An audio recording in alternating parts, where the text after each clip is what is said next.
Good morning बच्चों और मेरे अभिभावक को सुप्रभात, प्रणाम, सत श्री अकाल, अस्सलाम वालेकुम। प्रिय शिष्यों, आपके सामने जो ये चित्र चल रहे हैं, इनमें हिंदी के बहुत महान साहित्यकार हैं, कोई आलोचक हैं, कोई प्रकृति के प्रेमी हैं, कोई प्रेम के प्रेमी हैं, कोई ईश्वर के प्रेमी हैं। तो उनके चेहरों के साथ उनके नाम दिए जा रहे हैं। आप इन्हें याद रखें। एक हिंदी साहित्य के विद्यार्थी होने के नाते आपकी पाठ्य पुस्तकों में इनकी रचनाएं पढ़ने को मिलेगी, जिसे हम लोग पढ़ेंगे, और बोर्ड परीक्षा तक में इनके नाम और इनके काम और इन्हें किस नाम से पुकारा जाता है, किस धारा के कवि हैं, इनसे संबंधित प्रश्न पूछे जाते हैं। इसलिए आप इन्हें भी सम्मान के साथ याद रखेंगे। चलिए बच्चों, निकालिए क्लास 6 ग्रामर। और आपको याद है ग्रामर में हम लोग लेसन नंबर 5 देख रहे थे, शब्द निर्माण, संधि और समास, जिसमें संधि हम लोगों ने खत्म की और समास को भी द्विगु समास तक हम लोग देख चुके थे, है ना। फिर से थोड़ा मैं आपको याद दिला दूं कि समास के भेद में समास पढ़े थे, समस्त पद या समासिक पद पढ़े थे, फिर समास विग्रह यानी उसको अलग करना याद देखे थे, फिर समास के भेद में 6 जो भेद होते हैं, अव्ययी, तत्पुरुष, कर्मधारय, द्विगु, द्वंद्व, बहुब्रीहि, इसको हम लोगों ने देखा। और जिसमें सबसे बड़ी बात हम लोग समझ पाए थे कि समस्त पद या सामासिक पद में 2 पद जुड़े हुए होते हैं, और ये जुड़ा होता है, इसकी पहचान है तो ऊपर शिरोरेखा एक होती है। हाँ, कुछ में नहीं होती है, जैसे द्वंद्व में तुमको नहीं मिलेगा, है ना, लेकिन इसे छोड़कर सब में मिलेगा। और शिरोरेखा क्या करती है, एक शब्द बनाती है, जो समस्त पद कहलाता है या सामासिक पद कहलाता है। तो समस्त पद या सामासिक पद में जो 2 पद होते हैं, एक प्रथम और दूसरा द्वितीय, पहला और दूसरा, जिसका व्याकरण में अच्छा नाम है और इसी नाम का प्रयोग हम लोग करते हैं, वह यह है पूर्व पद और उत्तर पद, और सब इसी पर खेल है। समास के जितने भेद हैं, 6 भेद, सब इसी पर खेल है।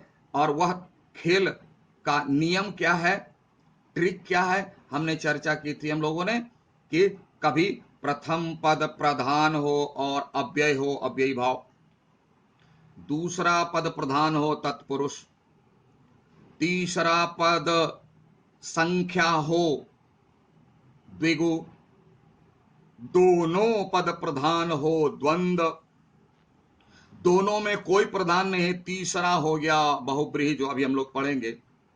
इस तरह से दोनों में कौन है, क्या है, इस पर तो हम लोग द्विगु तक पढ़ चुके थे।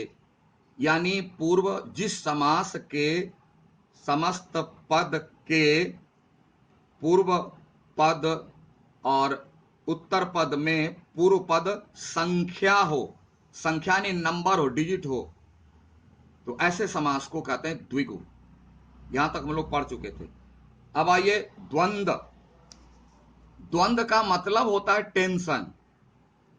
क्या मतलब होता है, टेंशन, यानी जब 2 पद बिल्कुल बराबर हो, कोई किसी से कम नहीं, रत्ती भी कम नहीं है, ऐसे पदों को जब जोड़ करके समस्त पद या सामासिक पद बनाया जाता है, तो यह समास द्वंद्व कहलाता है। जैसे बता दिए, सबसे बड़ा टेंशन आपको क्या होता है।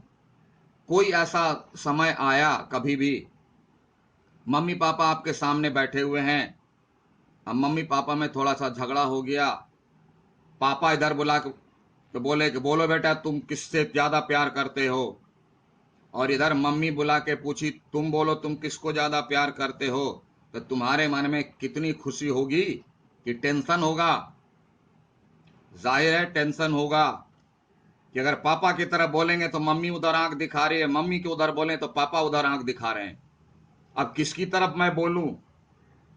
भारी टेंशन है। क्यों? कि दोनों बराबर हैं, आपके लिए दोनों इक्वल है। तो ऐसी जब परिस्थिति आती है तो इसको कहते हैं टेंशन, हिंदी में बोलते हैं तनाव, और अच्छे शब्द में बोलते हैं द्वंद्व।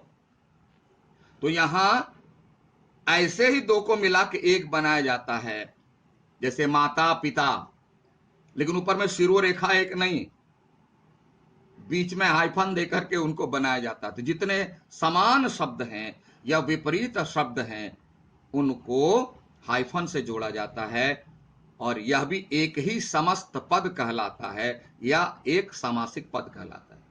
तो दोनों बराबर है, माता पिता, भाई बहन, ऊपर नीचे, आगे पीछे, इधर उधर, दाएं बाएं, ये सब विपरीत हैं। अच्छा बुरा, बोले सर अच्छा और बुरा दोनों बराबर? हाँ, क्योंकि अच्छे का पता तभी चलता है जब बुराई का ज्ञान हो। बुराई ही है जो हमें अच्छे की पहचान कराता है। अगर बुराई हो ही नहीं तो अच्छे की पहचान हम कैसे करेंगे? रावण रहता ही नहीं धरती पर तो राम को राम कैसे कहते? अब एक सेंटेंस छोटा सा लेते समझने के लिए, सीधे बोलते हैं राम कौन? बोला वही जो रावण को मारा। तो रावण होता ही नहीं, उसका अस्तित्व नहीं होता, तो राम अच्छे कैसे पहचाने जाते? इसलिए अच्छाई को पहचानने के लिए बुराई की आवश्यकता है। हां, बुराई को अपनाना नहीं, उसको फॉलो नहीं करना है, उसको डिनाई करना, इग्नोर करना है, लेकिन पहचान करने के लिए उसकी जरूरत है। इसलिए ईश्वर ने दोनों बना दिए। ठीक है, तो इस तरह का समास जहां हो वहां कहेंगे द्वंद्व समास। समझ गए? अब आइए कर्मधारय। कर्मधारय में दो पद होते हैं, वो तो सब में आपको मालूम है। एक सामासिक या समस्त पद में दो पद होते हैं। पहला वाला कहलाता है पूर्व पद और दूसरा वाला उत्तर पद। बार बार देखो रिपीट कर रहे, ये अगर समझ गए तो बहुत आराम मिले। तो कर्मधारय समास में ये जो दो पद होते हैं ना, पूर्व पद और उत्तर पद, इन दोनों में क्या संबंध है इसको देखा जाता है। इन दोनों के बीच कैसा संबंध यह देखा जाता है। अगर वह संबंध विशेषण और विशेष्य का हो, अब आपको विशेषण और विशेष यहां नहीं पढ़ाएंगे, आपको याद होगा, नहीं याद है तो किताब पढ़ लीजिए, याद रख लीजिए। विशेषण किसे कहते हैं, विशेष्य किसे कहते हैं? चलो बता देते हैं, याद दिला देते हैं। जिसके बारे में कुछ कहा जाए विशेष्य, और विशेष्य के बारे में जो कहा जाए वह विशेषण। अगर सामासिक पद या समस्त पद यानी पूर्व पद और उत्तर पद में विशेषण विशेष्य का संबंध हो तो कर्मधारय समास होगा, तो कर्मधारय समास हो जाएगा। समझ में आया? अब विशेषण विशेष का एक बहुत खूबसूरत नाम और है, बहुत खूबसूरत नाम है। विशेषण को कहते हैं उपमान। बुक में है, पढ़ लेना, स्पेलिंग बार देख लेना, है ना? यहां देखो लिखा हुआ है, उत्तर पद के मध्य विशेषण विशेष या उपमान उपमेय का संबंध हो। उपमान विशेषण का अच्छा नाम है और उपमेय विशेष्य का अच्छा नाम है। तो जब सामासिक पद या समस्त पद में के पूर्व पद और उत्तर पद में विशेषण विशेष या उपमान उपमेय का संबंध हो तो कर्मधारय समास हो। जैसे देखो काली मिर्च, अब देखो शिरोरेखा एक होनी चाहिए, इसमें थोड़ा सा प्रिंटिंग मिस्टेक है, स्पेस दे दिया, दोनों एक होगा, काली मिर्च। तो मिर्च क्या है? विशेष्य। क्यों? कि मिर्च के बारे में कहा गया। क्या कहा गया? तो काली है। तो काली क्या है? विशेषण। काली जो है शब्द विशेषण और मिर्च विशेष, तो दोनों में विशेषण विशेष का संबंध है, इसलिए यहां होगा कर्मधारय समास। समझ में आ गई बात? आगे बढ़िए।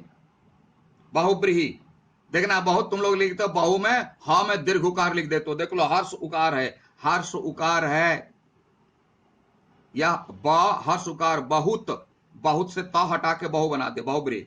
अब तुम लोग दीर्घ उकार लिख देते हो, दीर्घ उकार लिखोगे तो घर की बहू हो जाएगी, घर की बहू, इसलिए वो मत लिखना। हर्ष उकार बहुब्रीही। बहुब्रीही भी क्या होता है, ध्यान सुनो। समास के परिभाषा और भेद में जब हम लोग पढ़ रहे थे तो क्या देखे थे? कभी एक पद प्रधान, कभी दूसरा प्रधान, कभी दोनों प्रधान, कभी तीसरा नंबर, है ना। अब बहुब्रीही में पढ़ेंगे दोनों में कोई प्रधान नहीं है, दोनों में कोई प्रधान है ये नहीं, कोई वैल्यूबल नहीं है, कोई हेड बॉस नहीं है, तीसरा प्रधान, यानी तीसरा टपक जाता है। यानी बहुब्रीही समास में समस्त पद के जो दोनों पद होते हैं, पूर्व पद उत्तर पद, यह अपना अर्थ दे करके बता के हट जाता है और तीसरा पद आ जाता है। यानी इसके पूर्व पद और उत्तर पद मिल करके तीसरे में जाके फिक्स हो जाता है, तीसरा में फिक्स हो जाएगा। जैसे देखो गजानन, पहला उदाहरण, गज हाथी, आनन चेहरा, यानी जिसका चेहरा हाथी के समान हो, जिसका फेस हाथी के समान हो, तो किसी का भी होगा तो उसको हम गजानन नहीं बोलेंगे। और इसका अर्थ कहां जाकर फिक्स होता है? गणेश जी में, क्योंकि उनका फेस जो है हाथी की तरह है, सूंड वाला। तो गजानन का अर्थ क्या होगा? गणेश जी। और किसी के अर्थ में फिक्स नहीं होगा, तो दोनों अपना अर्थ दे दिया और यह तीसरे में फिक्स हो गया, गणेश जी में जाकर के। एक और देखते उदाहरण, दूसरा देखो, दसमुख, दसमुख वाला नहीं, दसमुख मतलब रावण। तीसरा देखो आराम से हो जाएगा, मुरलीधर। मुरली मतलब मुरली बांसुरी, धर मतलब धरने वाला, धारण करने वाला, पकड़ने वाला। तो मुरलीधर, अगर मैं भी मुरलीधर हूं, है ना, मैं भी मुरलीधर हूं, या आप भी धरो पकड़ो, तो हमको और आपको, ये किसी को मुरलीधर नहीं कहा जाएगा। मुरलीधर का अर्थ होगा श्री कृष्ण, इसमें फिक्स है। मुरलीधर जहां भी मिलेगा शब्द, सीधे उसका अर्थ निकलेगा श्री कृष्ण। क्यों? कि मुरलीधर का अर्थ श्री कृष्ण में फिक्स हो गया, तो ये दोनों अपना अर्थ छोड़ दिया, जाकर फिक्स हो गया श्री कृष्ण में, दिया हो गया बहुब्रीही। समझ में आया? दोनों अर्थ में कोई प्रधान नहीं, तीसरा आके प्रधान हो गया, ये हो गया बहुब्रीही समास। यानी बहुब्रीही समास के दोनों, बहुब्रीही समास के समस्त पद के दोनों पद प्रधान नहीं होते, बल्कि उसका कोई तीसरा पद प्रधान हो जाता है, अर्थ हो जाता है। आई बात समझ में? यहां एक चीज और थोड़ा सा नोट कर लो कि कर्मधारय में अब बहुब्रीही में यही डिफरेंस है।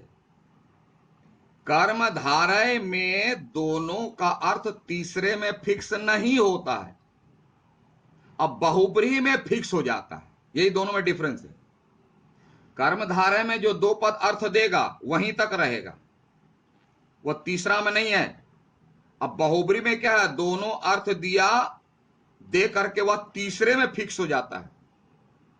जैसे अगर हम बोलेंगे मुरलीधर में, मुरली को धारण करने वाला, कर्मधारय, कर्मधारय, मुरली को धारण करने वाला कर्मधारय, जो मुरली को धारण करता है कर्मधारय। और जहां बोले अर्थात श्री कृष्ण तो बाहुबली हो जाएगा। ये डिफरेंस, ठीक है। तो आज हम लोग समास खत्म किए और उम्मीद है सब समझ गए होंगे, या नहीं समझे वीडियो चला के देख लो ना 4 बार 5 बार, सिनेमा की तरह, बाहुबली की तरह देख लेना 5 बार, समझ में आ जाएगा बुक सामने रख करके, ठीक है। तो चलिए थोड़ा क्वेश्चन आंसर वाला आप लोग टिक लगा लो। नंबर 1 2 3 4 5 6 7 1 2 7 1 2 7 एक्सरसाइज होमवर्क, पाठ समझोगे उसके बाद होमवर्क बना करके रेडी रखोगे, लेकिन क्वेश्चन के साथ क्वेश्चन भी लिखोगे, आंसर भी लिखोगे। बिना क्वेश्चन लिखे आंसर लिखोगे कॉपी में काट देंगे, नहीं करेक्शन करेंगे, याद रखना। क्वेश्चन भी लिखोगे, क्वेश्चन क्या है, और उसके बाद ठीक जैसे बुक में वैसे आंसर भी लिखोगे। Okay, thank you.